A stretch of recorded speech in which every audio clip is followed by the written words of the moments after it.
Hello, my health freedom loving friends. Miste Karlfeldt here with Health Freedom Idaho.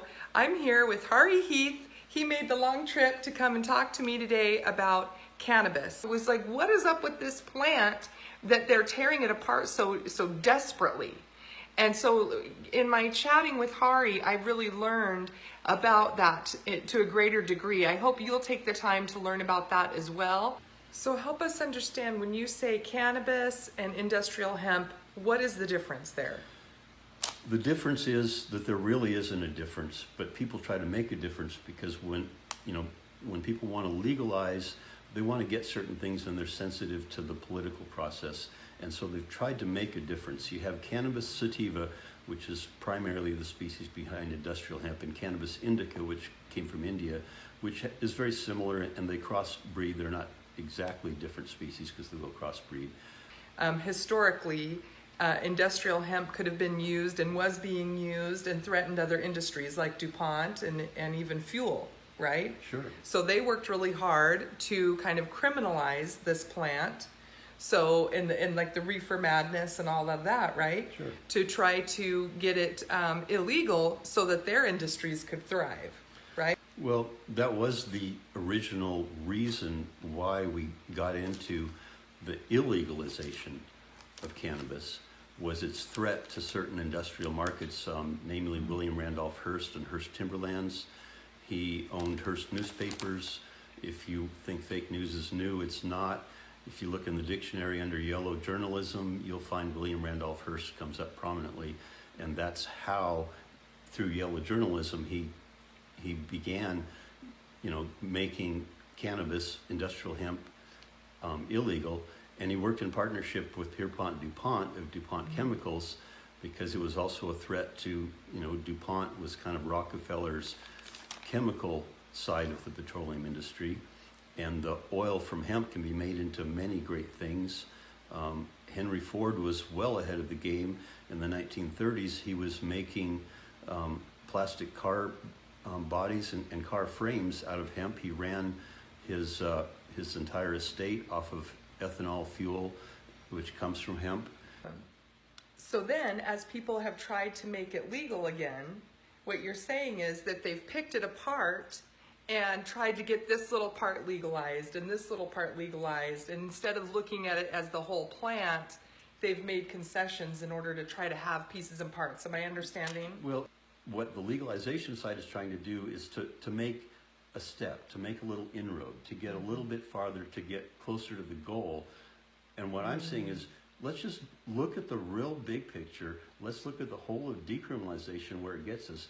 It's the end goal of where everybody really wants to be if they bother to look at the issue and get a good comprehension of the whole factor, because it's a win-win-win for almost everybody. The only loser is the incarceration industry. Right. It's the only loser in decriminalization. Right. So yeah, that's created a whole market there by making it a Schedule I it's drug. a massive market, and let's look at the product. Is it really a product that we want to have? Every man, woman, and child in Idaho is throwing $20 at the incarceration industry every year to keep people locked up. And what's your product? I don't like people getting stoned. I'm an example of somebody that used to and doesn't anymore. This is my 29th year of none of that. I can't judge for somebody else. It's not my right. Right. And it's kind of funny because you guys have two people here that have no interest in using pot, right? But I'm THC. not with THC. I'm not going to deny my neighbor or anybody else their right to do what they want to do in their own home. Do I like it? No, I don't. Do I want it in my home? No, I don't. Do I want some of the medicinal healing properties of the cannabis plant? Yes, I do. And so I think that, from what I'm understanding with decriminalization, really getting the full use of that plant means we've got to go all the way to decriminalization. Well, and not just, we're stuck on recreational and medicinal. Right.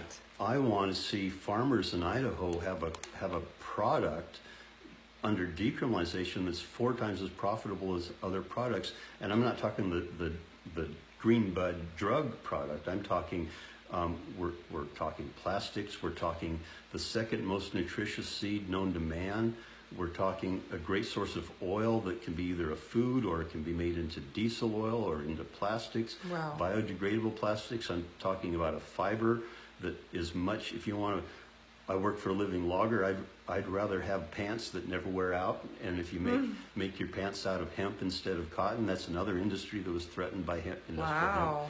hemp. Then things don't wear out. There's so many other aspects. That's my interest, is that we develop the full potential of this plant that has a 5,000-year history of cultivation by man, and it's illegal now. And what people that want to stop the drug side, number one, the drug side was created by being illegal, by the insane profit margins of a contraband. So I want to stop the drug side too, and that's why I'm in favor of it. So explain how decriminalization gets us there for the farmers and the usage of all these great uses, and not legalization. Well, I understand why the legalization people want to legalize. It's not that dangerous of a drug. It just has some debilitating functions. A lot of people, you're just not as functional of a person. There's a lot of things you shouldn't do. It's really not a good idea to drive a car or other dangerous things, but it's not a serious impairment like alcohol can be.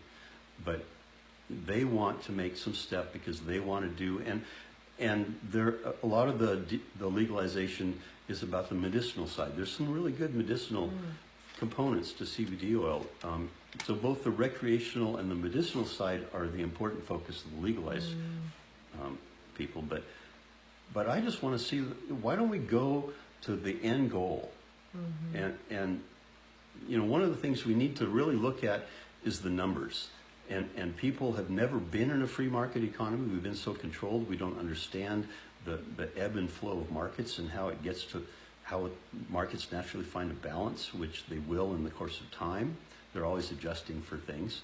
But if you go to your health food store and you look at the green dried herbs in your health food store and you look at what's already available, free market, you're going to find quality organic products from around the world, $1 to $5 an ounce, tops.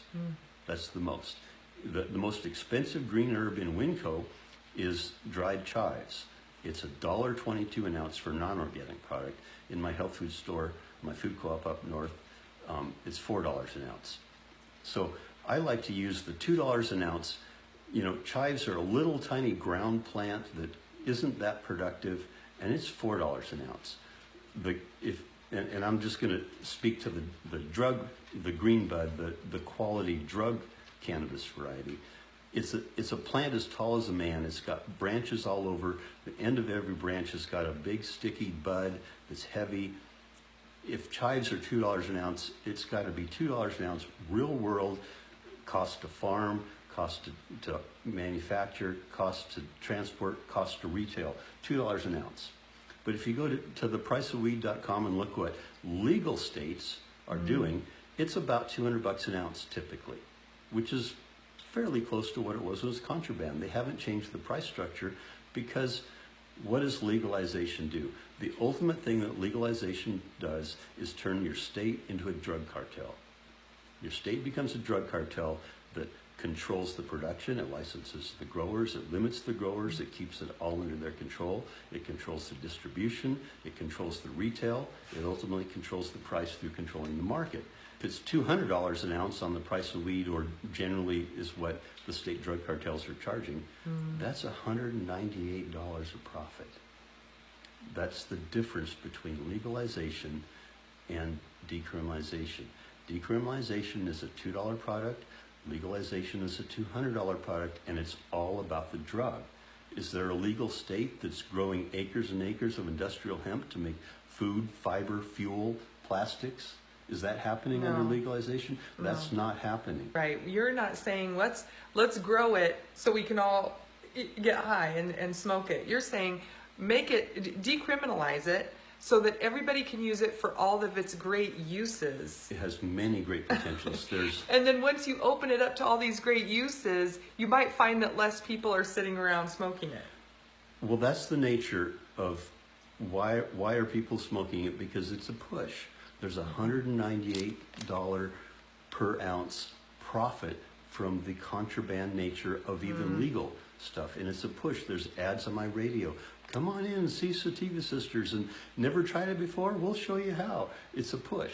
It's a push. It's advertised. It's a push because advertised by a state licensed retailer. Yes. Yes. Right. Yeah. Yeah. Pushing those. Yeah. So now the ads are coming and it's funding the state through taxation. Sure. So not only does it hurt the incarceration industry, but it also hurts the Western medicine industry.